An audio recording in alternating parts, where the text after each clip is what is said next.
thousands of jobs, leaving Michigan, leaving Ohio. They're all leaving, and we can't allow it to happen anymore. As far as child care is concerned and so many other things, I think Hillary and I agree on that. We probably disagree a little bit as to numbers and amounts and what we're going to do, but perhaps we'll be talking about that later. We also have to make the economy fairer. That starts with raising the national minimum wage and also guarantee, finally, equal pay for women's work. I also want to see more companies do profit sharing. If you help create the profits, you should be able to share in them, not just the executives at the top. Let's be sure we have affordable child care and debt-free college. How are we going to do it? We're going to do it by having the wealthy pay their fair share and close the corporate loopholes. I'll be reducing taxes tremendously, from 35% to 15% for companies, small and big businesses. That's going to be a job creator like we haven't seen since Ronald Reagan. It's going to be a beautiful thing to watch. You look at what China is doing to our country in terms of making our product. They're devaluing their currency, and there's nobody in our government to fight them. And we have a very good fight, and we have a winning fight, because they're using our country as a piggy bank to rebuild China, and many other countries are doing the same thing. So we're losing our good jobs, so many of them. My father gave me a very small loan in 1975, and I built it into a company that's worth many, many billions of dollars with some of the greatest assets in the world. And I say that only because that's the kind of thinking that our country needs. Our country's in deep trouble. We don't know what we're doing when it comes to devaluations. That if his tax plan, which would blow up the debt by over $5 trillion and would in some instances disadvantage middle-class families compared to the wealthy, were to go into effect, we would lose 3.5 million jobs. Donald thinks that climate change is a hoax perpetrated by the Chinese. I think it's real. I did not. Science is real. I do not say that. And I think it's important that we grip this and deal with it, both at home and abroad. And here's what we can do. We can deploy 500 million more solar panels.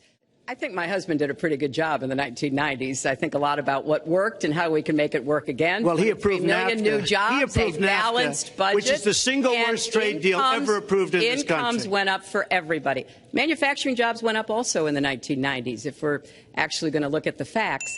When I was in the Senate, I had a number of trade deals that came before me, and I held them all to the same test. Will they create jobs in America?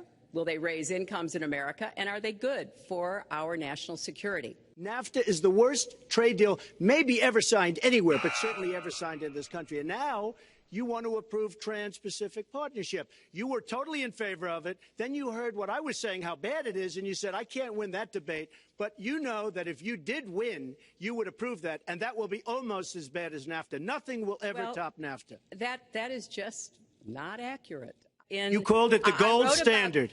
You called it the gold standard of trade deals. You said it's what? the finest deal you've ever seen. No. And then you heard what I said about it, and all of a sudden you were against it. Well, Donald, I know you live in your own reality, but that is not the facts. The facts are, I did say I hoped it would be a good deal, but when it was negotiated, which I was not responsible for, I concluded it wasn't. New jobs with rising incomes, investments, not in more tax cuts that would add $5 trillion to the debt. But you have no plan. Oh, I do. Secretary, in fact, you have no plan. A book about it. It's called Stronger Together. You can pick it up tomorrow. That's about all you folks. At the bookstore. You are going to approve one of the biggest tax increases in history. You are going to drive business out. Your regulations are a disaster, and you're going to increase regulations all over the place. And by the way, my tax cut is the biggest since Ronald Reagan. I'm very proud of it. It will create tremendous numbers of new jobs. But regulations, you are going to regulate these businesses out of existence. When I go around, Lester, I tell you this, I've been all over. No wonder you've been fighting ISIS your entire adult life. Folks, go to the fact checkers, get to work. Those are the kinds of things that will really boost the economy. Broad-based, inclusive growth is what we need in America, not more advantages for people at the very top. We have the worst revival of an economy since the Great Depression. And believe me, we're in a bubble right now. And the only thing that looks good is the stock market. But if you raise interest rates even a little bit, that's going to come crashing down. Lester, we have a trade deficit with all of the countries that we do business with of almost $800 billion a year. You know what that is? That means who's negotiating these trade deals? We have people that are political hacks negotiating our trade deals. The IRS has an audit of your taxes. You're perfectly free to release your taxes during an audit. And so the question, does the public's right to know outweigh your personal? Well, I told you, I will release them as soon as the audit. Look, I've been under audit almost for 15 years. I know a lot of wealthy people that have never been audited. I said, do you get audited? I get audited almost every year. And in a way, I should be complaining. For 40 years, everyone running for president has released their tax returns. You can go and see nearly, I think, 39, 40 years of our tax returns, but everyone has done it. We know the IRS has made clear there is no prohibition on releasing it when you're under audit. He also raised the issue of your emails. Do you want to respond to that? I do. You know, I made a mistake using a private email. That's for sure. And if I had to do it over again, I would obviously do it differently. But I'm not going to make any excuses. It was a mistake, and I take responsibility for that. Mr. Trump? That was more than a mistake. That was done purposely. Okay, that was not a mistake. That was done purposely. When you have your staff taking the Fifth Amendment, taking the Fifth, so they're not prosecuted. When you have the man that set up the illegal server, it's about time that this country had somebody running it that has an idea about money. When we have $20 trillion in debt and our country's a mess, you know, it's one thing to have $20 trillion in debt and our roads are good and our bridges are good and everything's in great shape. Our airports are like from a third world country. You land at LaGuardia, you land at Kennedy, you land at LAX, you land at Newark. And you come in from Dubai and Qatar, and you see these incredible, you come in from China, you see these incredible airports. You built a lot of businesses on the backs of little guys. And indeed, I have met a lot of the people who were stiffed by you and your businesses, Donald. I've met dishwashers, painters. You call yourself the king of debt. You talk about leverage. You even at one time suggested that you would try to negotiate down the national debt of the United States. Well, sometimes there's not a direct transfer of skills from business to government. Unfortunately, race still determines too much. Often determines where people live, determines what kind of education in their public schools they can get, and yes, it determines how they're treated in the criminal justice system. We've just seen those two tragic examples in both Tulsa and Charlotte. And we've got to do several things at the same time.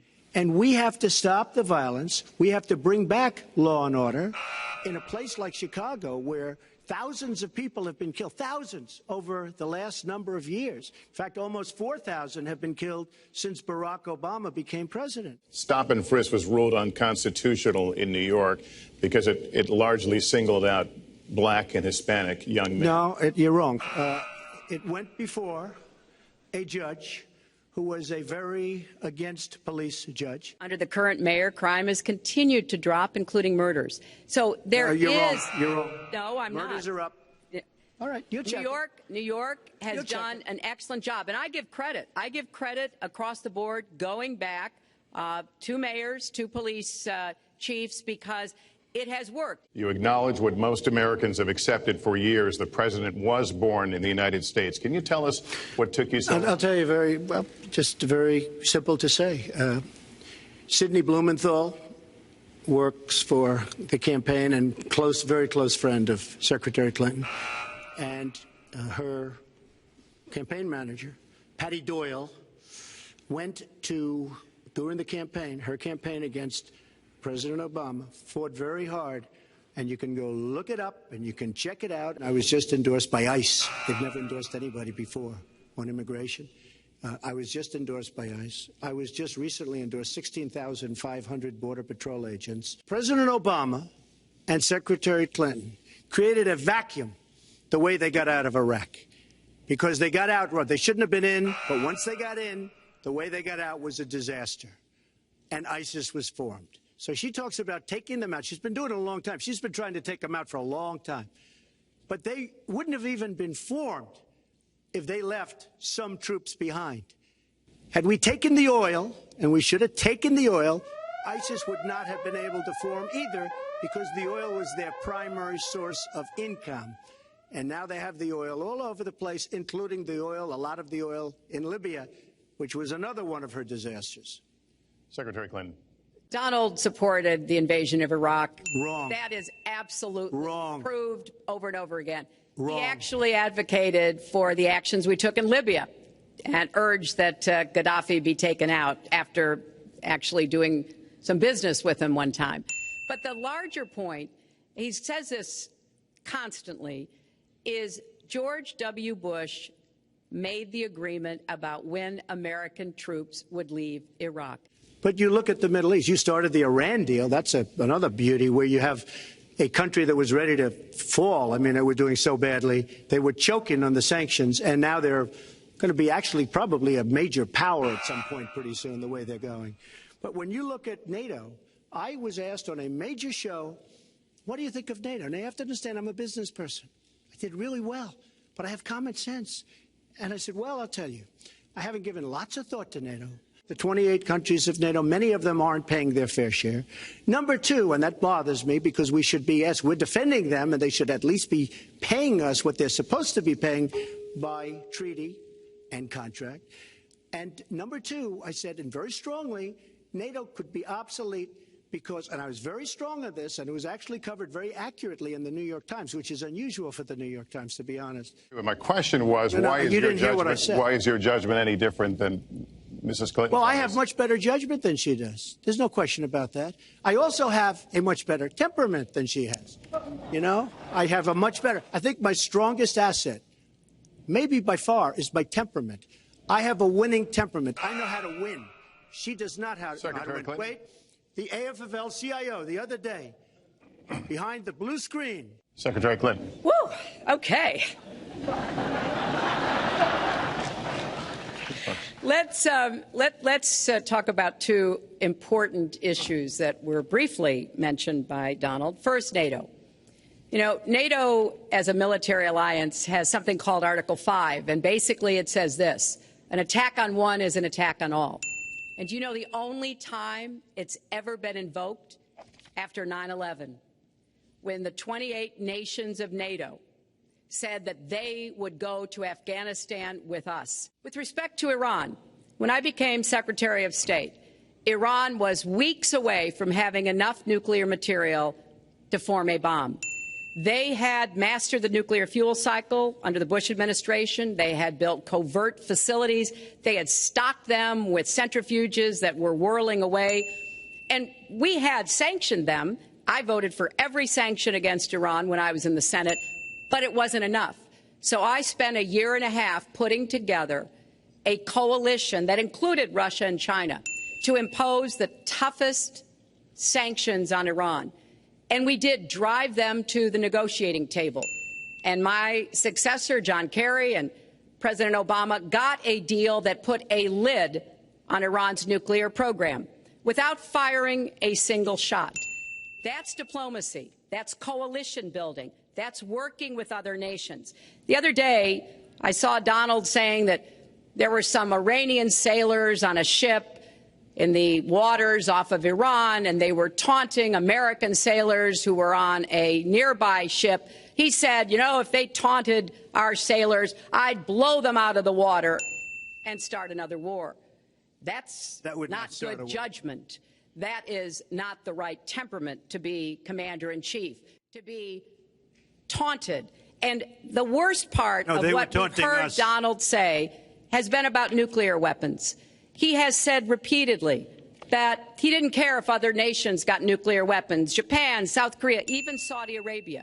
It has been the policy of the United States, Democrats and Republicans, to do everything we could to reduce the proliferation of nuclear weapons. He even said, well, you know, if there were a nuclear war in East Asia, well, you know, that's fine. You know, have a good time, folks. You look at North Korea.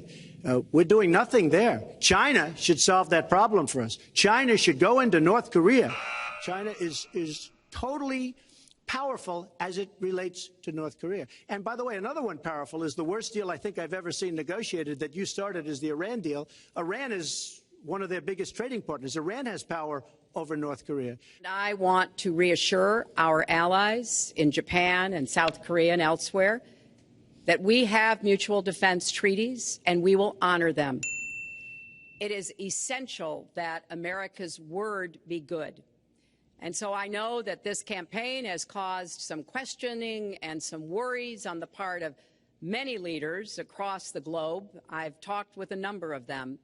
But I want to, on behalf of myself and I think on behalf of a majority of the American people, say that, our word is good. Trump, this year, Secretary Clinton became the first woman nominated for president by a major party. Earlier this month, you said she doesn't have, quote, a presidential look. She's standing here right now. What did you mean by that? She doesn't have the look. She doesn't have the stamina. I said she doesn't have the stamina. As soon as he travels to 112 countries and negotiates a peace deal, a ceasefire, a release of dissidents, an opening of new opportunities in nations around the world, or even spends 11 hours testifying in front of a congressional committee, he can talk to me about stamina. The world, let me tell you. Well, that is going to do it for us. That concludes our debate for this evening, a spirited one. We covered a lot of ground, not everything, as I suspected we wouldn't. My thanks to Hillary Clinton and to Donald Trump and to Hofstra University for hosting us tonight. Good night, everyone.